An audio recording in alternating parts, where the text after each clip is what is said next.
The metal doors of the briefing room slid open with a soft hiss. Commander Sarah Chen walked inside with steady steps. Her black uniform was perfectly pressed. Her dark hair was pulled back in a tight bun. At 5 feet 4 inches tall, she looked very small in the huge room. Around the long metal table sat the most important military leaders in this part of the galaxy. Most of them were not human. The Kalari generals towered above everyone else. They stood 8 feet tall with thick armor, covering their bodies. Their faces looked like giant insects with sharp teeth. When they moved, their armor made clicking sounds. General Vextar was the biggest Kalari in the room. His armor was dark green with gold marks that showed his high rank. He looked down at Sarah and made a sound like grinding metal. This was how Kalari laughed. The other alien officers joined him. "This is the human they sent to lead us," General Vextar said. His voice was deep and loud. "Look at her. She is so small and weak. How can this tiny creature command a real military operation?" Sarah stood perfectly still. She kept her hands at her sides, her face showed no emotion. She had heard words like this many times before. For 20 years, she had been a member of Earth's Naval Special Operations Command. Every time she got a new job, people said the same things. They looked at her small body and quiet voice. They thought she was not strong enough or smart enough to be a real soldier. Admiral Torres was the only other human in the room. He was Sarah's commanding officer. He cleared his throat and spoke up. "Commander Chen has completed 47 covert operations across 12 star systems. Her success rate is 100%. She has never failed a mission." Some of the alien officers made doubtful sounds. A Kalari general named Crix tapped his clawed fingers on the table. "Success in small missions does not mean success in real war," he said. "This operation requires strength and courage. Human females are known to be emotional and weak under pressure." Another alien officer nodded. This one belonged to a species called the Thurani. They looked like tall, thin humans with blue skin and large eyes. "Perhaps the human command made a mistake," the Thurani said. "Maybe they meant to send a male officer or someone with more experience in large battles." Sarah still did not speak. She watched the holographic display in the center of the table. It showed a moon called Kepler 442b. The moon orbited a gas giant in a system far from Earth. On this moon was an enemy base that had caused many problems for the Allied forces. Admiral Torres activated the display. The image grew larger and showed more details. "Intelligence reports confirm that 3 enemy generals are using this base as their command center," he said. "These are not ordinary officers. They control major parts of the enemy's military forces." The first general was named Thane. He controlled all enemy ship movements in 6 star systems. When Thane gave orders, hundreds of warships moved into battle. His decisions had destroyed many Allied colonies and killed millions of people. The second general was called Crix. He commanded ground forces on dozens of worlds. His armies had conquered planet after planet. Allied forces had tried to stop him many times. They always failed. The third general went by the name Voss. He ran the enemy's spy network. His agents had discovered Allied battle plans before they could be used. Many good soldiers had died because Voss knew they were coming. "These 3 generals are planning something big," Admiral Torres continued. "Our spies say they are preparing a massive attack that could end the war. We need to stop them before they can launch this attack." The hologram showed the enemy base in detail. It was built inside a large crater on the moon's surface. Energy shields covered the entire area like a glowing dome. Weapon towers stood around the edges of the base. Patrol ships flew in circles above the shields day and night. "The base has 3,000 enemy soldiers," Admiral Torres said. "They have the best weapons and armor. The shields can stop any missile or bomb we might use. Direct attack would be suicide." General Vextar leaned back in his chair. The metal creaked under his weight. "Multiple Alliance strike teams have tried to attack this base," he said. "Full companies of our best warriors. Tank divisions, air support squadrons. None of them came back alive. And now you want to send one small human female to do what entire armies could not do," another Kalari officer said. More grinding laughter filled the room. Sarah finally spoke. Her voice was calm and quiet. When do we deploy? The simple question surprised everyone. They had been expecting her to argue or make excuses. Instead, she asked about the mission like she was planning a routine training exercise. General Vexitar's laughter got louder. Deploy. Listen to her. She talks like this is a simple job. Child, this is not a game. This is war against the most dangerous enemies in the galaxy. I understand what this is, Sarah said. She stepped closer to the holographic display. Her eyes studied every detail of the enemy base. She memorized the positions of the weapon towers. She counted the patrol routes of the ships. She looked for weak points in the shield system. The briefing materials say the base shields reset every 6 hours for maintenance, Sarah said. The reset cycle takes exactly 47 seconds.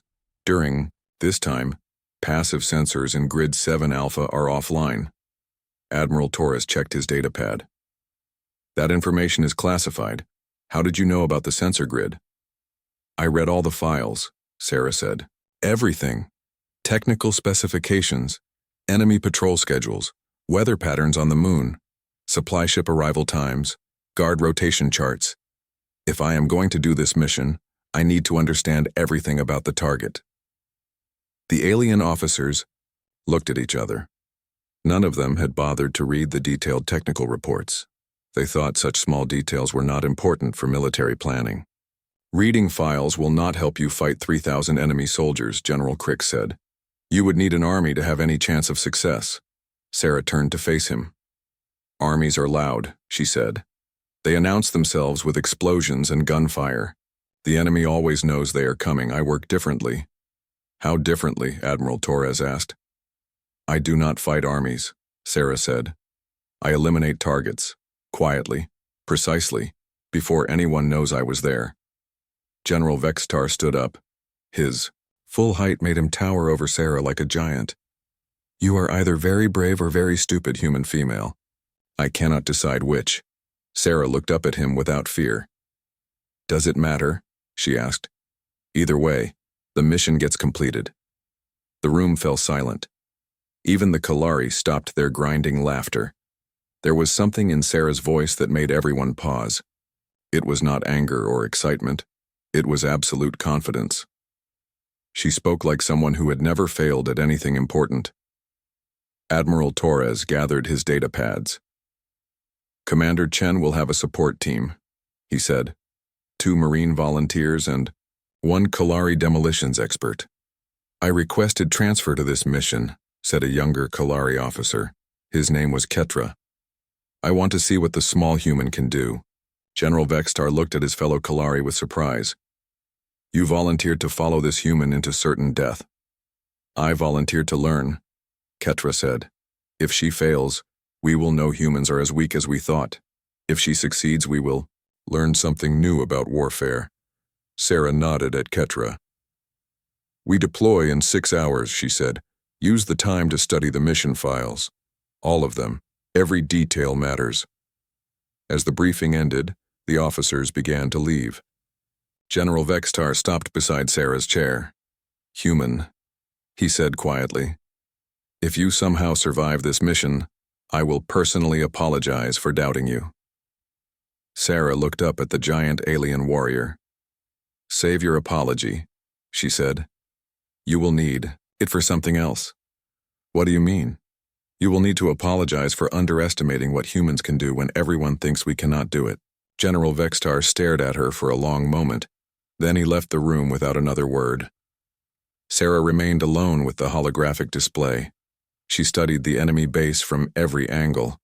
In her mind, she was already moving through the corridors. She could see the patrol routes. She knew where the guards would be standing.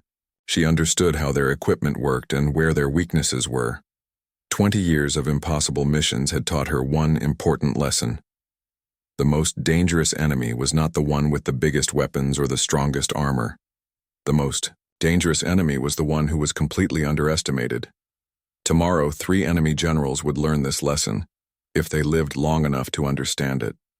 The stealth ship called Silent Arrow cut through space like a knife through black water. Sarah Chen sat in the passenger area checking her equipment for the 3rd time. Her rifle was clean and loaded. Her communication gear worked perfectly. Her combat knife was sharp enough to cut through enemy armor. The journey to Kepler 442b would take 3 days. Sarah's team was small, only 4 people total. Besides Sarah, there were 2 human Marines and 1 Kalari demolitions expert. Corporal Martinez was a veteran soldier from the Titan campaigns. He had fought in 12 major battles across 4 star systems. His dark face showed old scars from enemy weapons. He kept looking at Sarah with worried eyes. Private Johnson was younger and specialized in electronic warfare. He could break into enemy computer systems and disable their security networks. His nervous habit was tapping his fingers when he felt stressed. He had been tapping constantly since they left the command ship. Specialist Ketra was the Kalari who had volunteered for the mission. He was smaller than the generals but still stood 7 feet tall. His armor was dark blue instead of the green worn by higher-ranking officers. Unlike the other Kalari, he had not mocked Sarah during the briefing. For 2 days, the team barely spoke to each other. The humans were nervous about the mission. The Kalari seemed confused about why he was following orders from someone so much smaller than himself. Sarah spent her time in meditation and weapon maintenance. On the 3rd day, Corporal Martinez finally broke the uncomfortable silence. "Commander," he said carefully, "with all respect, how are 4 people supposed to do what entire companies could not do?" Sarah looked up from cleaning her sidearm. "Tell me, Corporal, what did those companies have in common?" Martinez thought for a moment. They were well armed, good soldiers, proper equipment and support. What else? They had air support, tank units, artillery backup. And what happened to all of them? Martinez's face grew dark. They all died. Every single soldier. "Why do you think they failed?" Sarah asked. "Because the enemy base is too strong. The shields are too powerful. The defenses are too good."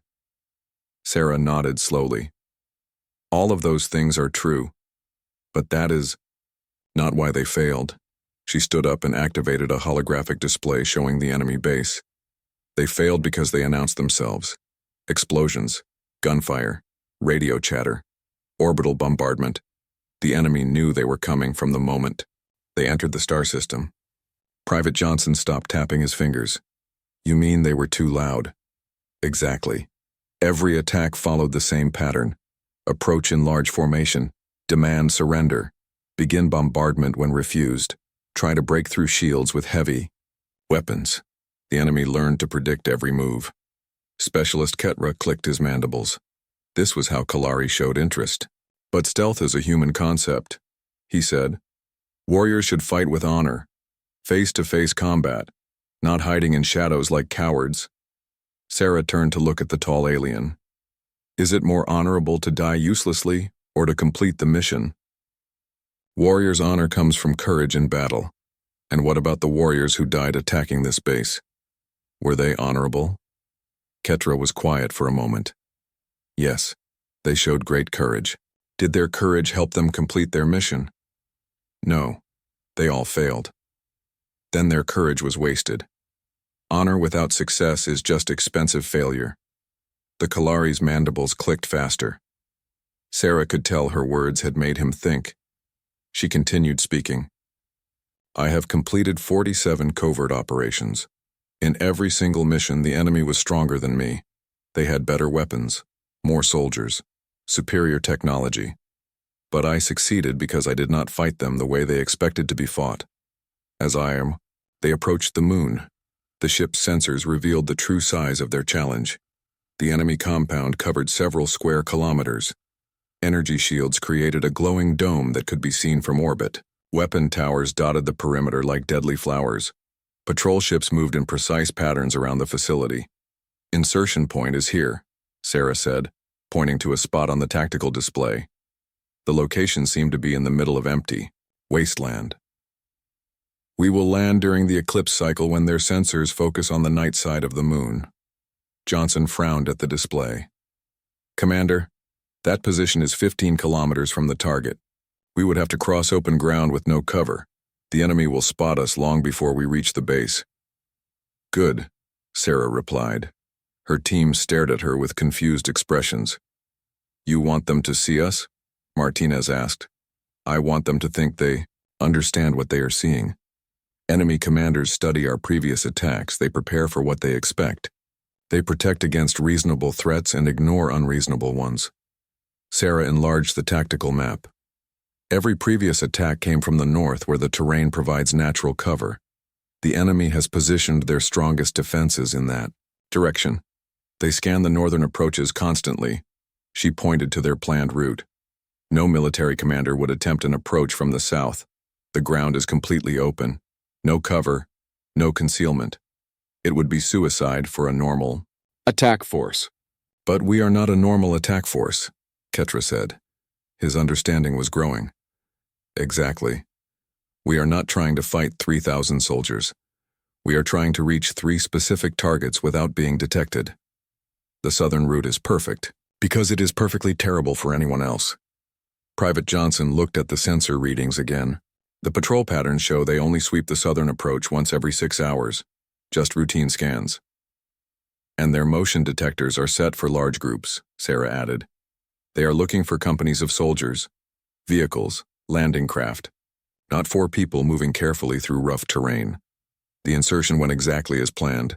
Their drop pod landed in a narrow canyon as both suns disappeared behind the gas giant. The moon's surface was rocky and cold. Strange plants grew between the rocks, glowing softly in the darkness. Within minutes, they were moving across the alien landscape. Sarah led the way with smooth, silent steps. She had studied recordings of this terrain for weeks. She knew every rock formation and every safe path through the dangerous ground. The team moved in single file. Sarah had taught them her method of silent movement during the journey. Step carefully. Test each foothold. Move only when certain of safety. Stop, frequently to listen and observe. 6 hours into their march, they encountered their first enemy patrol. 12 Zephyrian soldiers in powered armor were sweeping the area with advanced sensors. Their equipment could detect heat signatures from a kilometer away. Motion sensors could spot a mouse moving through grass. Sarah's team froze behind a cluster of large rocks. Martinez and Johnson reached for their weapons. Ketra prepared his explosive charges. They expected orders to attack or retreat. Instead, Sarah gestured for them to stay hidden. Then she did something that shocked them all. She walked into the open ground where the enemy patrol could easily see her. The Zephyrian soldiers noticed her immediately. Their leader raised his energy rifle and shouted something in their harsh language, probably demanding identification or ordering her to surrender. Sarah raised her hands as if giving up. She walked slowly toward the enemy soldiers. They surrounded her with weapons pointed at her small form. From their hiding place, her team watched in horror as 12 elite enemy warriors closed in on their commander. Martinez whispered urgently into his radio. "Commander, what are your orders? Should we engage?" Sarah's voice came back calm and steady. "Maintain position. Observe and learn." Then Sarah moved. What happened next would be impossible to forget. Sarah's actions flowed like water, each movement perfectly timed and precisely placed. She seemed to dance between the enemy soldiers, but every step brought death. The first Zephyrian never saw the blade that found the gap in his armor. The second fell, as Sarah took his weapon and turned it against his companions. By the time the others realized what was happening, half their patrol was already dead. In less than 15 seconds, 12 elite enemy soldiers lay motionless on the alien ground. Sarah stood among them, already checking their equipment for useful items. Her breathing was calm and steady, as if she had just finished a light exercise. Her team emerged from hiding with expressions of shock and amazement. They stared at the bodies scattered around their commander. "How is that possible?" Johnson whispered. 20 years of practice," Sarah replied simply. She was removing communication gear from one of the fallen soldiers. "Every species has weak points if you know where to look. I studied Zephyrian anatomy for months before this mission." Corporal Martinez examined the bodies. Each one showed precise wounds that had caused instant death. No wasted motion, No unnecessary violence. Just clean, efficient elimination of threats. You make it look easy, he said. Sarah looked up from her work. Nothing about this is easy. But difficult and impossible are not the same thing. Difficult just means you have to prepare more carefully. The patrol's elimination gave them 2 hours before the next sweep. Sarah used every minute, leading her team through a maze of canyons and rock formations. Gradually, they moved closer to the enemy compound. When they finally reached a position where they could see their target, the structure was even more impressive up close. It seemed to grow from the crater's rim like a metallic mountain. Energy readings from their sensors showed massive. Sarah crouched behind a large rock formation and studied the enemy compound through her electronic scope. The massive structure rose from the crater like a metal fortress. Energy shields hummed with deadly power. Guard towers swept the surrounding area with searchlights and sensors. The shields extend 20 meters underground, she said quietly to her team. But every fortress needs basic utilities: power, water, air circulation, and most importantly, cooling systems. Private Johnson checked his scanner readings. I am detecting massive heat output from the central building. They must have some kind of reactor or computer core that generates enormous amounts of thermal energy. Exactly, Sarah said. And all that heat has to go somewhere. She pointed to a series of small vents built into the rocky ground outside the shield perimeter. Geothermal cooling system. The vents release excess heat into the moon's natural underground channels. The tunnels are too small for assault teams, but perfect for individual infiltration. Corporal Martinez looked doubtful. Those vents will be protected. Automated defenses, sensor grids, motion detectors. During normal operations, yes, but not during system maintenance. Sarah pulled out a detailed technical manual she had downloaded from Alliance intelligence files. Zephyrian cooling systems run diagnostic cycles every 12 hours. When the diagnostic starts, all external sensors shut down for exactly 47 seconds to prevent false alarms from the system reset. How do we trigger the diagnostic? Johnson asked. Sarah smiled. We do not trigger it. We wait for the scheduled cycle. According to their maintenance logs, the next diagnostic begins in 1 hour and 36 minutes. Specialist Ketra clicked his mandibles thoughtfully. You memorized their maintenance schedule. I memorized everything about them. Their technology, their procedures, their psychology. Most importantly, I studied their arrogance. The Kalari warrior tilted his head. Arrogance. They believe they are superior to humans in every way. Stronger, smarter, better equipped. This makes them overconfident. They prepare for threats they respect and ignore threats they consider beneath them. Sarah began checking her infiltration gear. Her equipment was specially designed for stealth operations. Black clothing that absorbed sensor waves. Boots with sound-dampening soles. A breathing mask that filtered out detection chemicals. Once I am inside, your job is to monitor enemy communications and provide extraction support if needed. Do not attempt rescue if I am discovered. Do not engage enemy forces unless directly attacked. Just maintain position and wait for my signal. Martinez looked uncomfortable. Commander, what if something goes wrong? What if you do not come back? Then you return to the command ship and report that the mission failed due to inadequate intelligence. But that will not happen. The confidence in her voice was absolute. She had never failed a mission in 20 years of service. She did not plan to start now. As they waited for the diagnostic cycle, Sarah continued studying the compound layout. She had memorized the architectural plans, but seeing the actual structure revealed additional details. Ventilation patterns, light sources, guard rotation schedules. Movement on the perimeter, Johnson whispered. Patrol coming this way. Through their scopes, they watched 8 enemy soldiers approaching their hiding position. The patrol moved, in standard formation with sensors sweeping for intruders. They were 50 meters away and getting closer. Sarah made quick hand signals to her team. Stay hidden. Remain silent. Do not move. The enemy patrol passed within 10 meters of their position. The soldiers were talking quietly in their harsh language. One of them stopped and looked directly at the rocks where Sarah's team was concealed. For several long seconds, the soldier stared at their hiding place. His sensors showed nothing unusual. No heat signatures, no motion, no electronic emissions. But something had caught his attention. Sarah's hand moved slowly toward her combat knife. If the soldier investigated further, she would have to eliminate him silently. That would give them maybe 30 minutes before the body was discovered. The soldier finally turned away and rejoined his patrol. They continued their sweep without detecting the hidden humans in Kalari. That was close, Martinez breathed. Close is normal, Sarah replied. Perfect concealment is impossible. Good concealment just needs to be better than enemy detection. 15 minutes before the diagnostic cycle, Sarah began her final preparations. She removed all unnecessary equipment, only essential tools. Her combat knife, a small electronic device for bypassing locks, emergency medical supplies.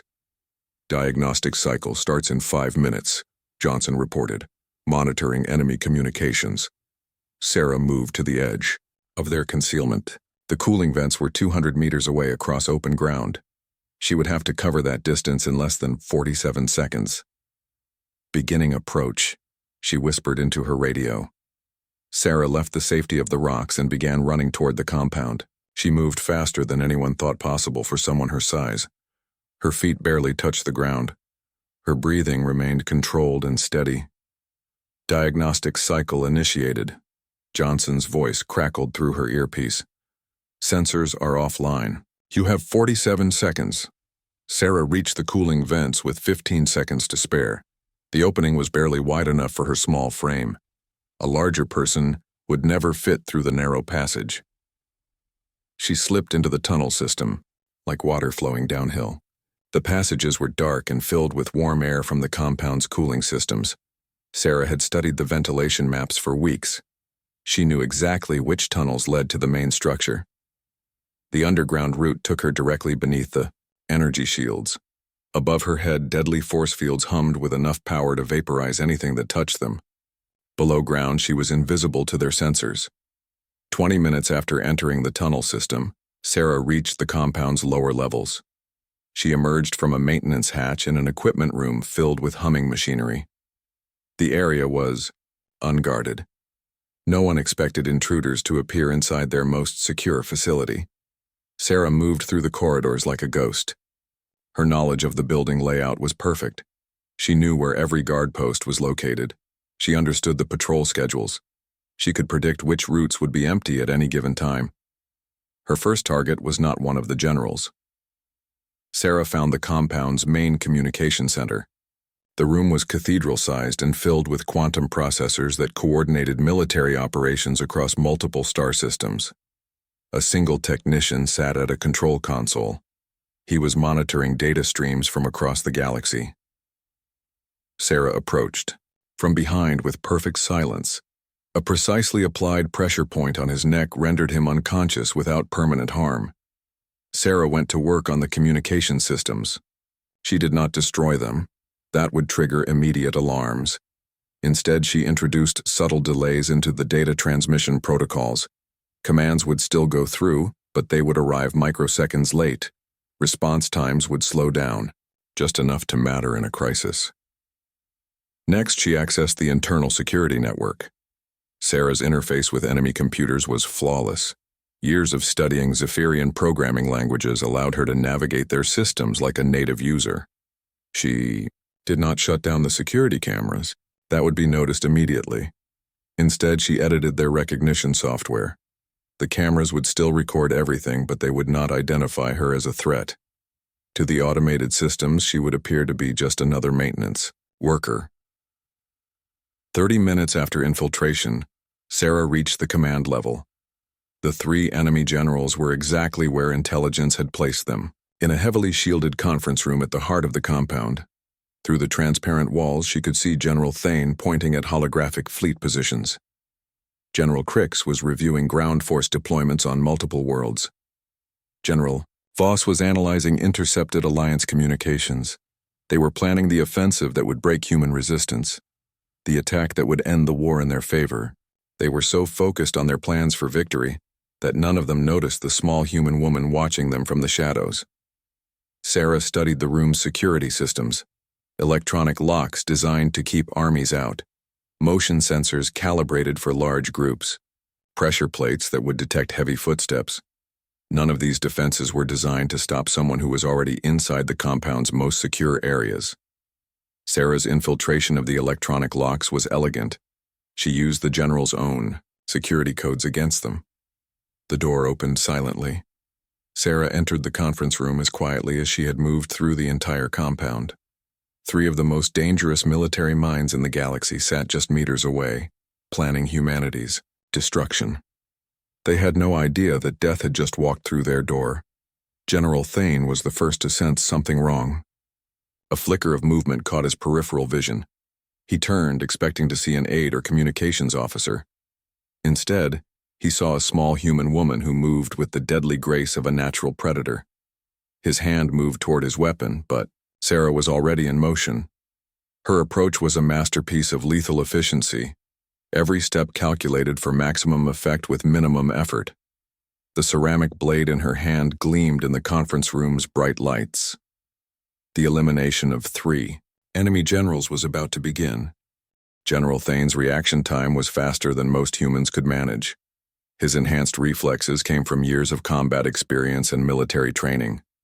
His hand was already moving toward his sidearm when his brain finished processing what he was seeing. But Sarah Chen moved like liquid lightning. Her ceramic blade found the narrow gap between his armor plates before his fingers could touch his weapon. The cut was surgical in its precision. It severed the nerve cluster that controlled his right arm while puncturing the secondary heart that Zephyrians use during combat stress. General Thane's eyes went wide with shock and pain. He tried to speak, but only blood came from his mouth. He fell forward onto the holographic tactical display, his life essence mixing with the light projections of the worlds he had conquered.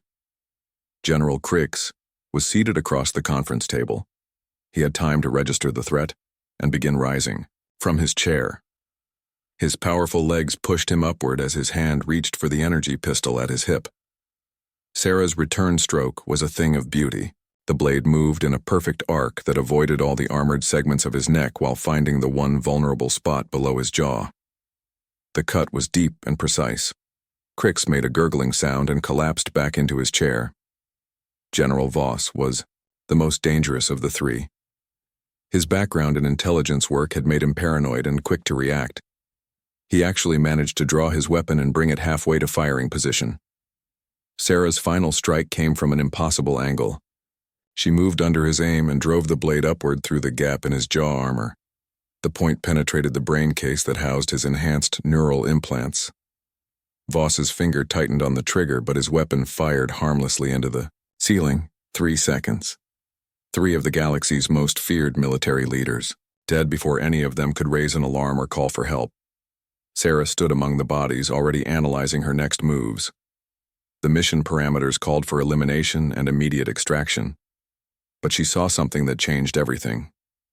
General Voss's neural implant was still active. The bioelectric patterns in his brain had not completely faded. His personal command codes were still accessible for maybe another 5 minutes. Sarah connected her portable interface to the dying neural implant. Zephyrian encryption was sophisticated, but it relied on biological markers that were still functioning in the fresh corpse. The data she accessed was beyond her wildest expectations. Voss's intelligence network spread across 6 star systems, spy rings on dozens of Alliance worlds, planned attacks against civilian targets, most critically the locations of 3 hidden supply bases that fueled the enemy's entire war effort in this sector. Sarah's fingers flew over her interface as she downloaded terabytes of classified information, fleet movements, troop deployments, weapons shipments, everything the Alliance needed to turn the tide of the war. But as she worked, alarms began sounding throughout the compound. Not because her presence had been detected. The generals had simply failed to check in at their scheduled time. Automated security protocols were activating. Heavy footsteps echoed in the corridors outside. Emergency lighting cast red shadows on the walls. Throughout the facility, 3,000 elite soldiers were responding to a possible security breach. Sarah finished the download and disconnected from Voss's implant. She now carried intelligence worth more than a dozen military victories. But she had to escape with it intact. Her original extraction plan involved retracing her route through the cooling tunnels. That was no longer possible. The alarm system would have activated all perimeter defenses. The tunnels would be flooded with detection gas and automated weapons. Time for a more direct approach. Sarah walked to the conference room's main exit. The corridor beyond was filled with soldiers rushing toward the command center. They were looking for external threats, saboteurs, infiltration teams. None of them expected to find an enemy agent walking calmly among them. Sarah had studied Zephyrian uniforms during her mission preparation. She knew the rank insignia and unit markings. The dead generals had provided her with perfect identification badges. She simply joined the crowd of responding soldiers. Her stolen uniform was slightly too large, but in the chaos of an emergency response, no one looked closely. Her confident movement and purposeful stride made her appear to belong. Just another officer responding to the crisis. Sarah walked through corridors that should have been impossible for an infiltrator to navigate, past guard posts that should have stopped her, through security checkpoints that should have identified her as an enemy agent. The psychology of crowd behavior worked in her favor. In groups, people assume someone else has verified newcomers. Individual responsibility becomes diffused. Everyone expects someone else to ask the hard questions. "Officer," a Zephyrian sergeant called out as Sarah passed a communications station. "What is your assignment in this emergency?" Sarah turned to face him with calm confidence. "Intelligence analysis," she replied in perfect Zephyrian military language. "Command center data recovery." The sergeant nodded and returned to his duties. Her answer made perfect sense. Intelligence officers would naturally be sent to investigate a potential security breach. Sarah continued her escape through the heart of enemy territory. She passed armories where soldiers were drawing additional weapons, command centers where officers were coordinating the search, medical bays where doctors prepared for potential casualties. None of them realized that the threat they were searching for was walking among them. 20 minutes after leaving the conference room, Sarah reached the compound's vehicle depot. Rows of armed patrol craft sat ready for immediate deployment. Pilots were running final checks while ground crews prepared for launch. Sarah approached a single-seat reconnaissance craft. The pilot was performing his pre-flight inspection. "New orders," she told him in the authoritative tone of a superior officer. "Priority intelligence mission. I need immediate transport to grid reference 7 Alpha. The pilot looked confused. "I have not received updated mission parameters." Sarah showed him the stolen identification badge from General Voss. "Direct authorization from Intelligence Command. Time-critical operation." The pilot's training took over. When a general's aide gave orders, you followed them without question. "Yes, sir. Preparing for immediate departure." Sarah climbed into the passenger seat as the craft's engines spun up to full power. Through the cockpit window, she could see her team's position in the distant rocks. They would be monitoring enemy communications and preparing for extraction. The patrol craft lifted, off and accelerated toward the compound's outer perimeter. As they approached the shield boundary, Sarah spoke to the pilot again. "I need you to set down at those coordinates for equipment recovery, then return to base immediately." "Understood, sir." The craft touched down 50 meters from where her team was hidden. Sarah climbed out and gave the pilot a crisp salute. "Dismissed." As the patrol craft flew back toward the compound, Sarah walked calmly toward the rocks where her team waited. She could imagine their shock at seeing an enemy vehicle deliver her directly to their position. "Commander," Martinez's voice crackled through her radio. "Please confirm your status." "Mission accomplished," Sarah replied. "Primary objectives eliminated. Secondary intelligence acquired. Ready for extraction." She reached their hiding position as the rescue ship descended from orbit. Her team stared at her with expressions of amazement and disbelief. "How did you get out?" Johnson asked. "I walked," Sarah said simply. Sometimes the most obvious solution is the one no one expects. As they boarded the extraction craft, Specialist Ketra spoke quietly. You did not just eliminate 3 generals. You infiltrated their most secure facility, stole their secrets, and escaped using their own transportation. Sarah secured her equipment as the ship accelerated toward space. The mission required adaptation to changing circumstances. Is it always this easy for you? Martinez asked. Sarah looked at him with something that might have been amusement. Easy. Corporal, nothing about this was easy. But difficult and impossible are not the same thing. Below them, the enemy compound was in chaos.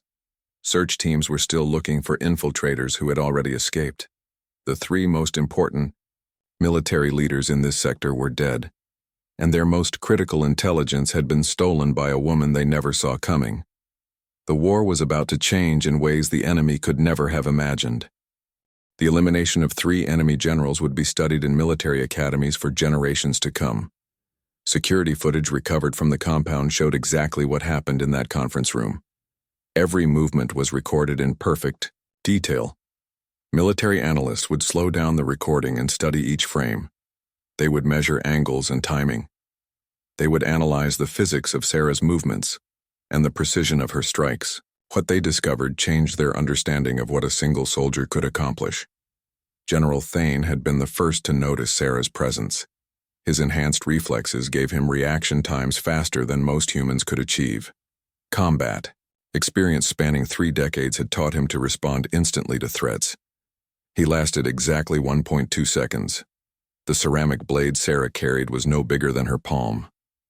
It was designed for stealth operations where metal weapons would trigger security scanners. But in skilled hands, ceramic could be deadlier than any energy weapon. Her first strike severed the nerve cluster that controlled Thane's dominant arm. The second part of the same movement punctured his secondary heart.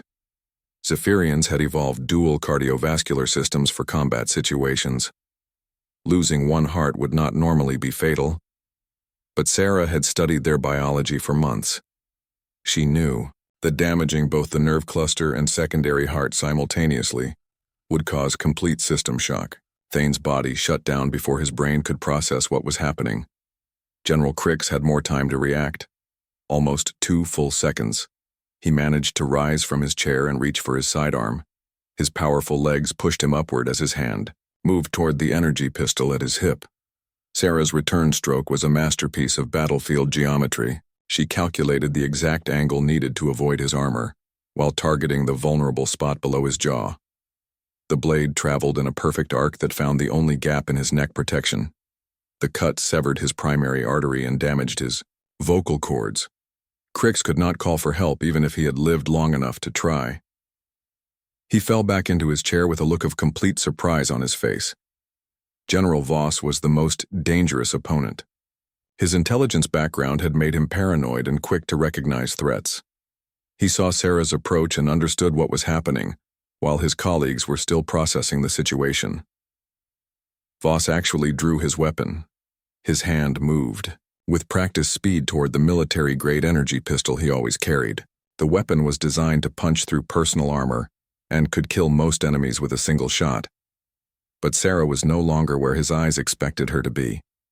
She had moved under his line of fire in a motion so fluid it seemed like choreographed dance. Her final strike came from an impossible angle, driving upward through the gap in his jaw armor. The blade penetrated the brain case that housed his enhanced neural implants. Voss's finger completed its movement to the trigger. The energy weapon fired, but its beam went harmlessly into the ceiling. His enhanced reflexes had been fast enough to shoot, but not fast enough to aim. 3 seconds. 3 of the galaxy's most feared military commanders, dead before any alarm could be raised. But Sarah's work was just beginning. She had noticed something during her approach that changed the entire scope of the mission. General Voss's neural implant was still active. The bioelectric patterns in his enhanced brain were fading but not yet gone. Sarah connected her portable interface to the dying implant. This was extremely dangerous. Zephyrian neural technology included security measures designed to prevent exactly this kind of data theft. If she made any mistake, the implant would destroy itself and take her equipment with it. But Sarah had spent weeks studying captured Zephyrian technology. She knew their encryption methods and security protocols. More importantly, she understood their weaknesses.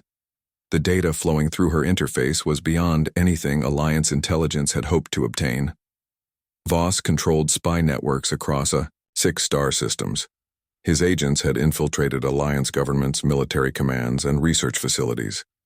Sarah downloaded everything: agent identities, communication codes, mission parameters, payment schedules, safe house locations, the complete organizational structure of enemy intelligence operations.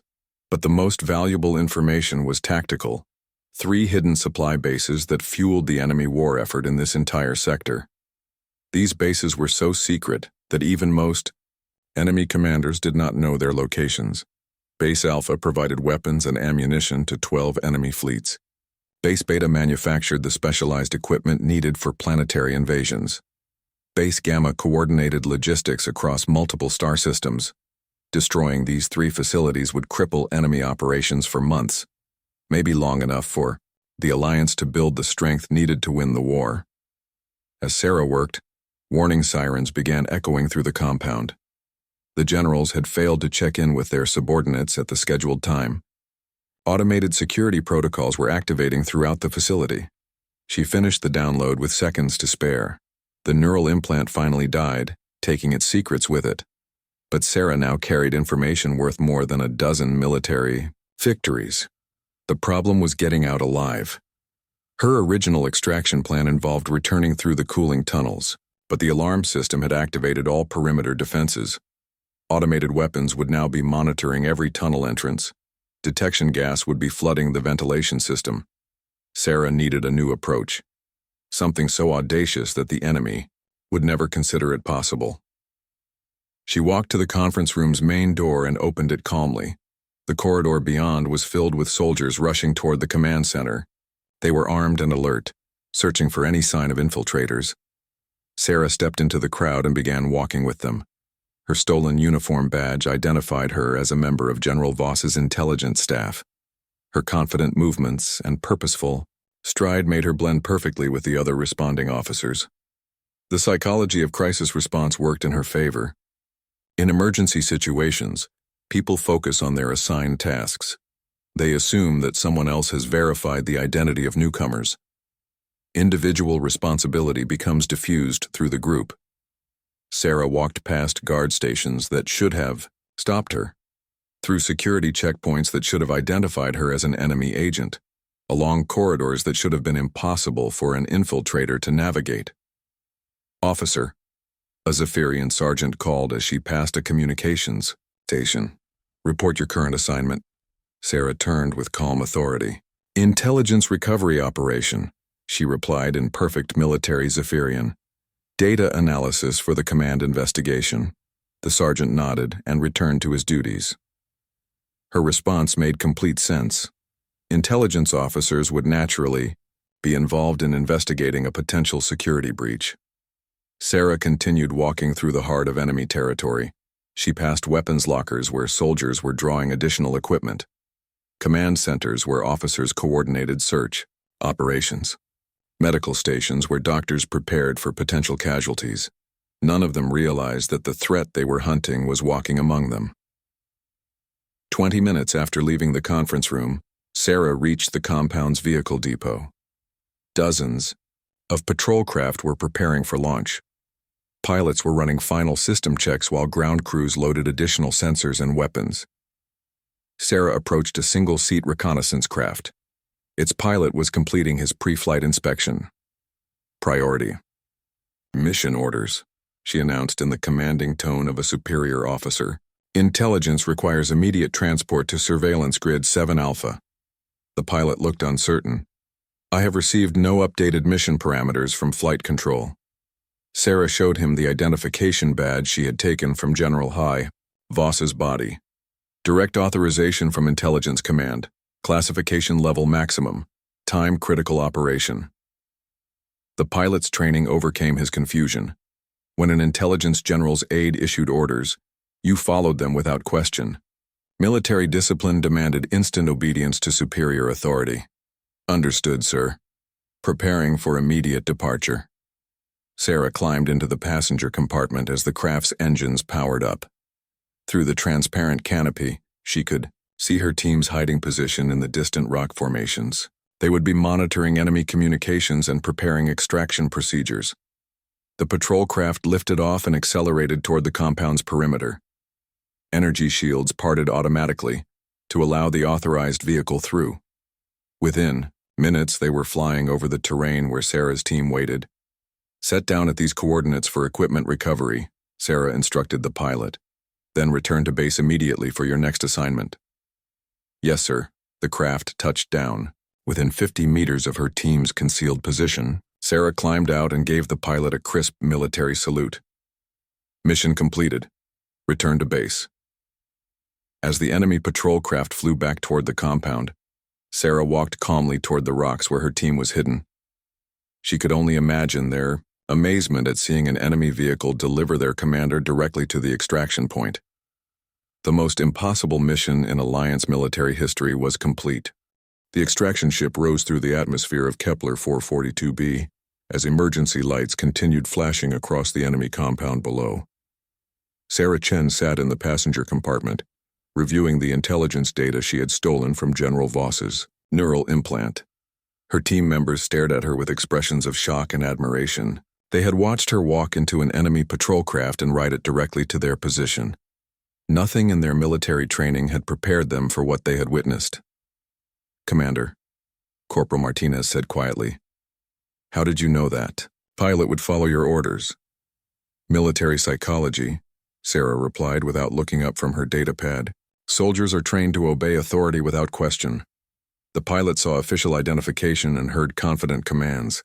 His conditioning took over. Private Johnson shook his head in amazement. But what if he had checked with his superiors? What if he had demanded additional verification? Then I would have adapted to the new situation. There are always multiple solutions to any problem. You just have to think faster than your opponents. Specialist Ketra had been silent during the entire extraction. The Kalari warrior was processing everything he had seen. His understanding of warfare had been fundamentally changed by watching Sarah operate. "You did not just complete the mission," he said finally. "You redefined what the mission could accomplish." Sarah looked up from her data analysis. The original parameters called for elimination of 3 targets, but opportunity presented itself for something more valuable. Intelligence gathering that could change the entire strategic situation. "The other generals called you weak," Ketra continued. "They said human females were emotional and unreliable under pressure. People often mistake quiet confidence for weakness. They see small physical size and assume limited capability. These assumptions become their greatest vulnerability." The communication system crackled to life.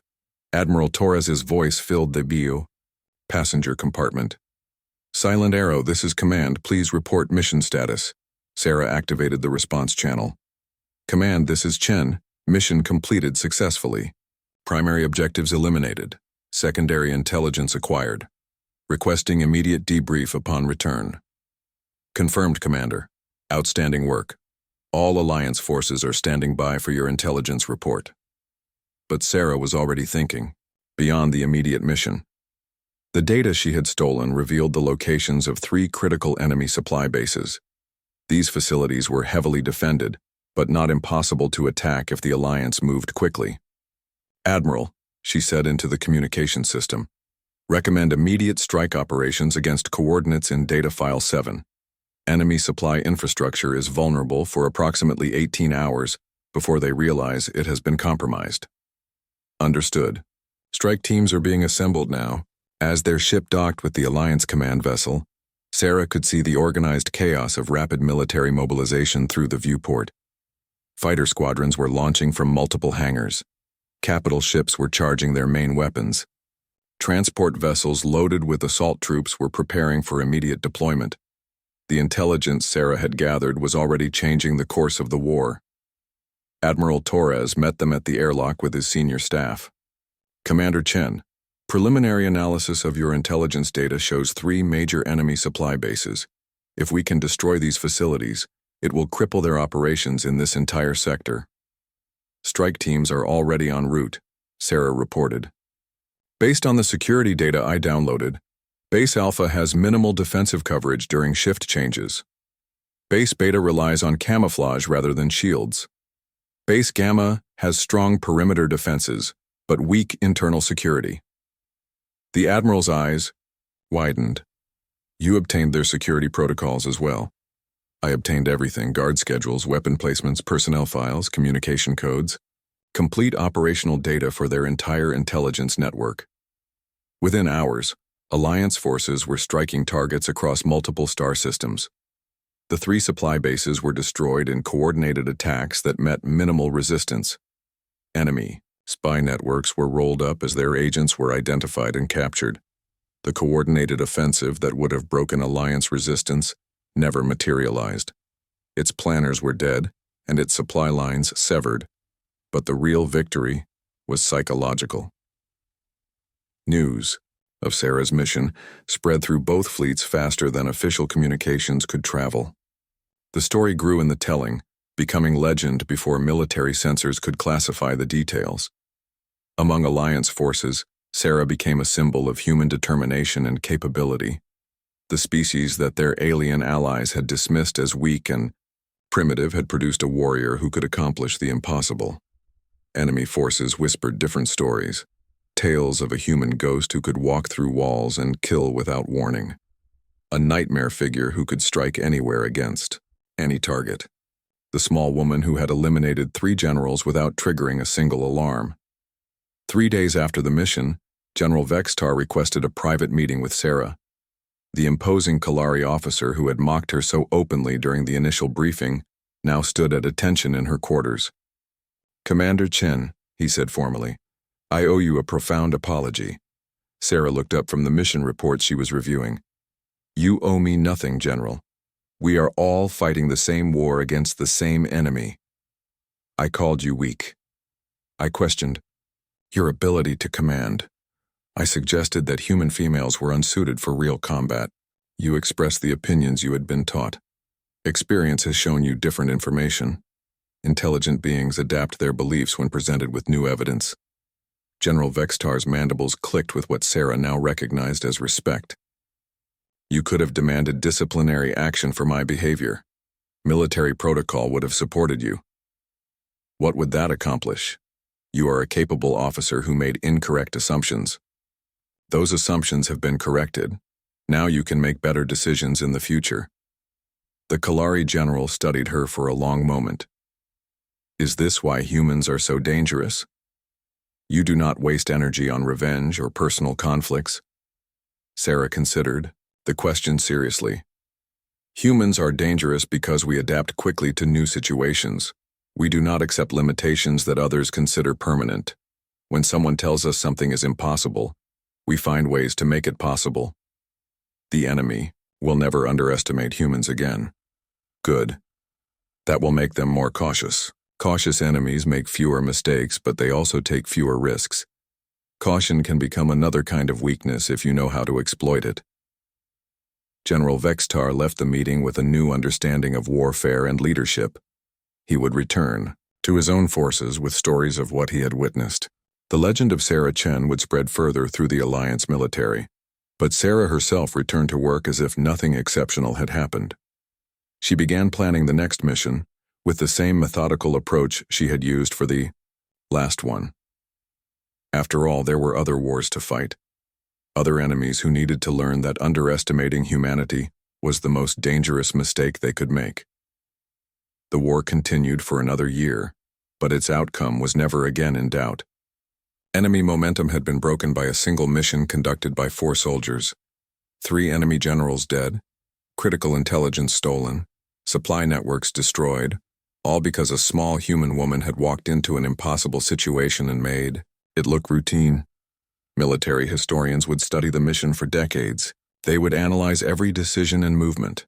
They would try to understand how one person could accomplish what entire armies had failed to achieve. But they would miss the most important lesson. Sarah Chen succeeded not because she was stronger, or faster or better equipped than her enemies. She succeeded because she refused to accept their definition of what was possible. When everyone told her the mission was impossible, She simply changed the rules of what impossible meant. That was the most human thing of all.